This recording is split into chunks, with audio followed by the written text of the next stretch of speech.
Our news is brought to you by Alive.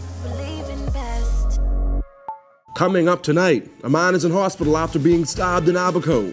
Plus, is the Thanksgiving weekend the reason for a recent uptick in coronavirus cases? And have some fun in the sun swimming with dolphins.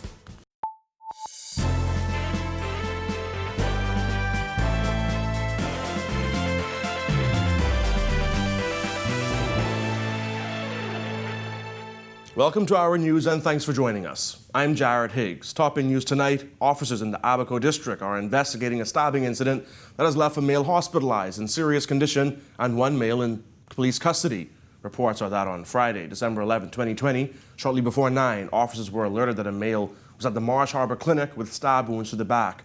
Further inquiries revealed that the incident had occurred earlier that day at a restaurant and bar in Murphytown, where an altercation transpired between the victim and another male who was known to him. The male suspect was later arrested by police. The victim, however, is listed in serious condition and was airlifted to New Providence for further medical attention. The Ministry of Health reported 25 new coronavirus cases on Friday. 10 of those cases were in New Providence, 14 were in Grand Bahama, and 1 location is pending. There were 15 reported recoveries and 15 people are hospitalized. 14 of those hospitalized cases are moderately ill, while 1 case is in the intensive care unit. On Thursday, 38 new cases were reported. With that uptick in cases, the first double-digit numbers in weeks, some have speculated that the uptick is due to recently relaxed COVID-19 restrictions. Director of the National HIV/AIDS and Infectious Disease Program, Dr. Nakia Forbes, says while a conclusion can't be made by one day's data, the uptick could be linked to the recent Thanksgiving holiday. You don't want to discard it. So you should pay attention. That is an uptick compared to what we've seen in the last few weeks. So interestingly enough, yesterday was about 2 weeks after the Thanksgiving holiday. And we know that after that we can definitely say that within one incubation period, which is 14 days at the longest time span for COVID, is when we can look back at certain notable events and make a correlation. According to Forbes, the Ministry of Health will be monitoring case numbers over the next few weeks to determine a possible link as the country heads into the Christmas holiday. We know that in the Thanksgiving holiday, people do travel to be with family. People may gather, have celebrations, and that we like to go and take advantage of sales, and that there could be an uptick in travel. While I've not seen the numbers to know if there was an uptick in travel around that time, that is usually our current practice.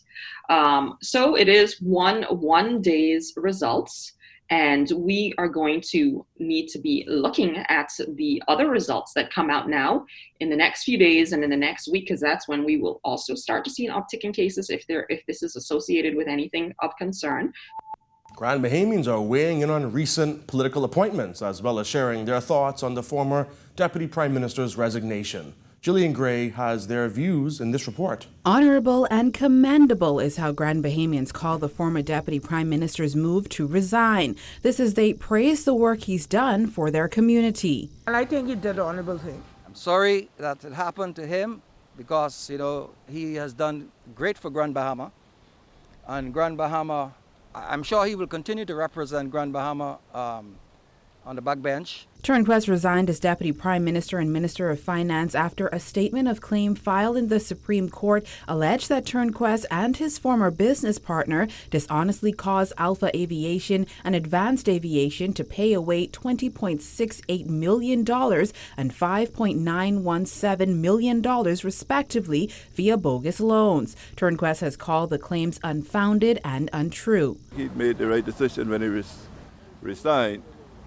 I wouldn't give the country such a thrown-out bad name. Grand Bahamians across the board approved of Kwesi Thompson as Minister of State for Finance. I think the choice that the PM has made is a great one. While the food cooking, you got to wait till it's finished. Well, you say have a taste. So he just got in, so they ain't know what's going to happen. You got to wait to see.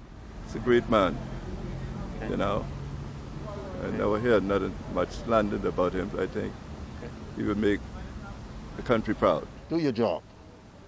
I don't know him, but a man is a man by what he said he's going to do and do it as he says.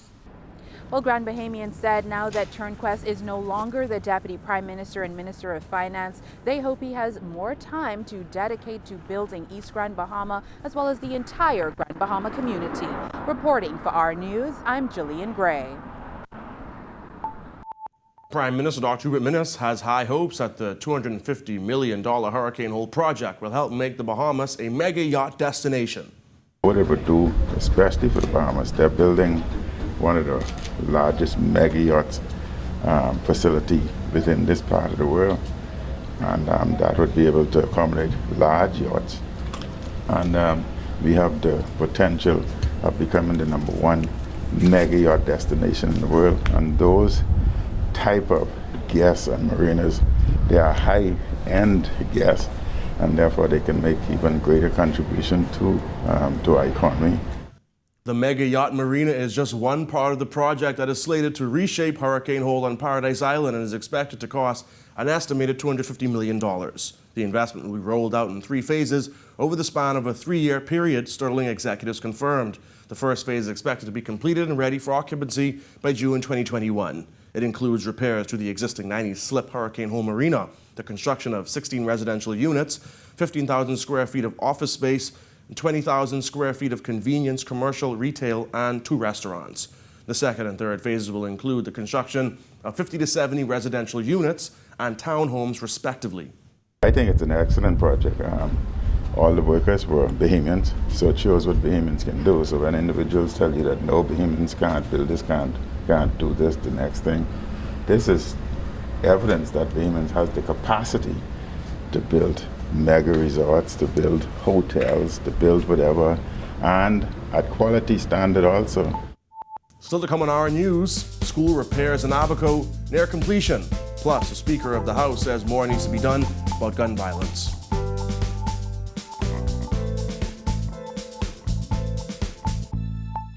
Just when you thought the year would end drought, Rev came through with Magic and Holiday Cheer. Our cashback will double, making more spirits rise, with chances to spin and with a dope random prize. The rules are quite simple. You can find them online. Just sign up for Trio and pay your Rev bill on time. Our grocery store dash is sure to bring smiles as 16 lucky winners tear through the aisles. Call 601-8992 or visit rev.vs/promotions to find out how you can win with Rev's Field of Magic giveaway. Rev, you and us, together.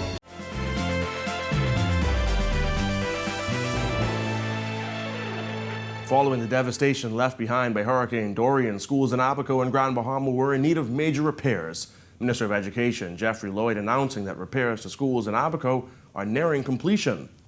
Repairs are going to be done by that time. I'm happy to report that Abaco, the Central Abaco Primary and the Patrick Bethel, they are just about finished. I think they have about a week before the contractor turns over the key. So yes, we're very, very happy about the repairs and the pace of repairs that are underway.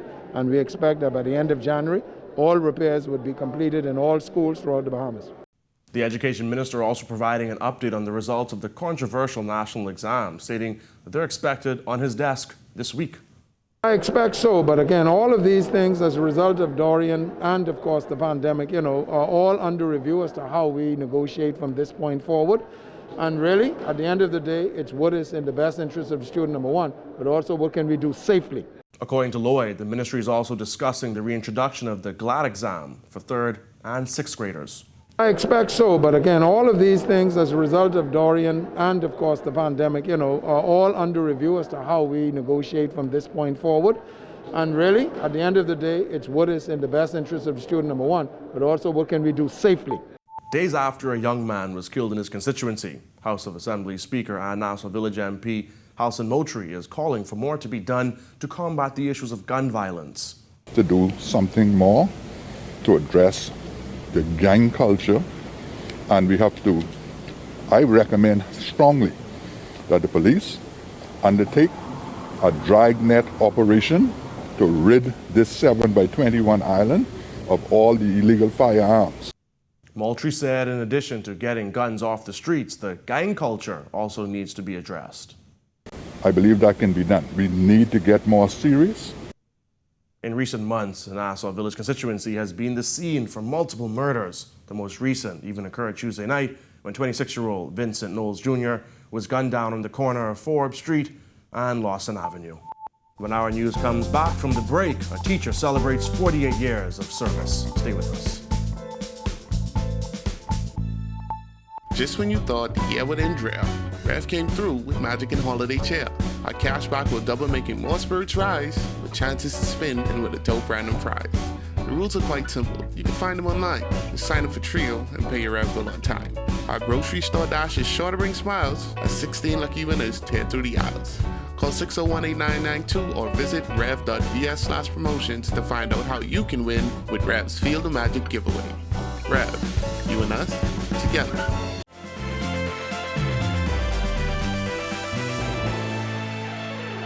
Welcome back. Grand Bahama educators are celebrating one of their own. After nearly 50 years in education, Mary E. Russell retired from the field with many of her students, colleagues, and family members, heralding the impact she's made on their community. Jillian Gray has the story. In 1972, a 17-year-old Mary E. Russell entered Upper Bogue All-Age School to begin her teaching career. Now, 48 years later, as she reflects on her journey, she said it's the lives she's touched that has made the journey worthwhile. On this journey, I learned that education is for improving the lives of others and for leaving the world and community better than I found it.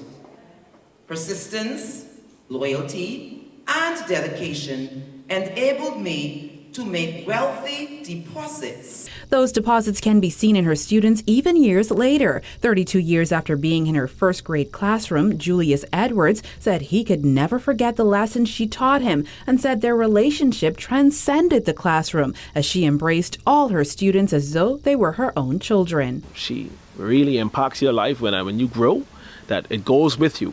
You know, in the years that you become an adult.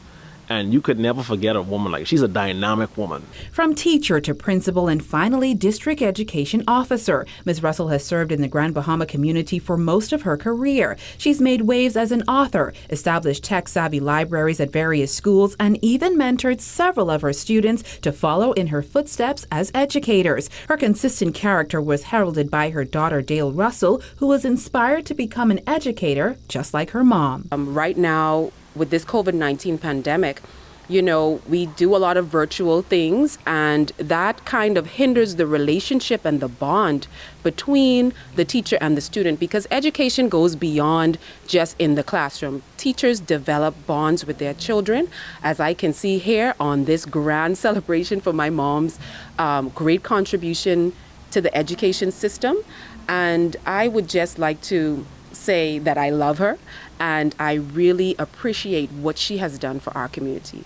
Mrs. Russell was the bridge between the community and the school, often advocating for stronger partnerships so that students had what they needed to excel. Her colleagues called her a giant in the field and said her contributions to education and those around her will be valued for a lifetime. I never saw her getting angry with any of the kids, even when they were doing things that were against any of the rules or regulations, even when they really irritated the teachers. She would always speak to them calmly. I love that about her. She's been the wind beneath many wings. Her contributions are endless. Her accomplishments are momentous. And I just want to say on behalf of the union, our President Belinda Wilson, Secretary General Tiffany Delancey, God bless her, God keep her, and strength to strength we move on. The day of celebration for Miss Russell's retirement fell on her 65th birthday and was filled with serenades and tributes to the veteran educator. Reporting for Our News Weekend, I'm Jillian Gray. One company looking to bring some joy during difficult times. That's coming up when Our News returns. Just when you thought the year would end dry, Rev came through with Magic and Holiday Chair. Our cashback will double, making more spirits rise, with chances to spin and with a dope random prize. The rules are quite simple. You can find them online. Just sign up for Trio and pay your Rev bill on time. Our grocery store dash is sure to bring smiles as 16 lucky winners tear through the aisles. Call 601-8992 or visit rev.vs/promotions to find out how you can win with Rev's Field of Magic giveaway. Rev, you and us, together.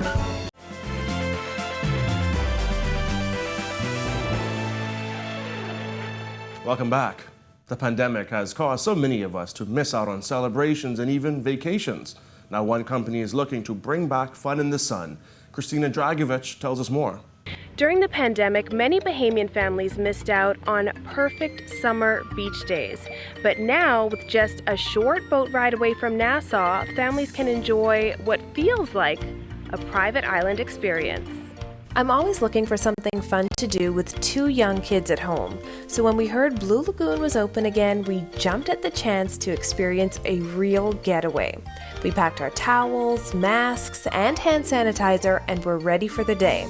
From the moment we checked in to the moment we stepped foot on Blue Lagoon Island, it was clear that safety was a top priority.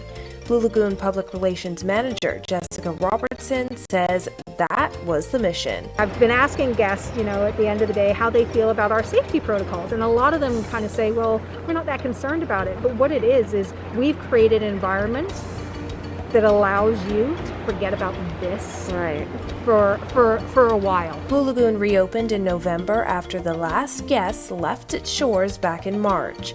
Robertson says staff members were still working on the island daily, taking care of animals and maintaining the island. But they were eager to welcome guests again in the safest way possible. Every staff member who is working, we are routinely being tested. We have daily temperature screenings for all of our staff, all of the guests coming in. We have sanitizer. I don't know how many times you've washed your hands and sanitized your hands already today. So we have sanitizer everywhere to make sure that everyone can use it. Social distancing. Our boats are open air, but we are limiting capacity on the ferries that come over and go back to Paradise Island. We have all of the beach chairs are socially distanced in groups. From the ferry boat to the lagoon bar to the water park, everyone was maintaining safety protocols and social distance. It helps because the island has limited capacity to about 100 people, in stark contrast to the 1,500 guests a day the island saw pre-pandemic. It's so nice to see Bahamians either discovering or rediscovering Blue Lagoon Island. This is what everyone needs, and it's funny. We're having people come over and they do it, and they don't realize until they get here just how badly they needed this just release and escape. As you said, we're open air, and so it's a nice, safe place. If you've ever wanted to hug a dolphin, now would be the time. This is as close as we got.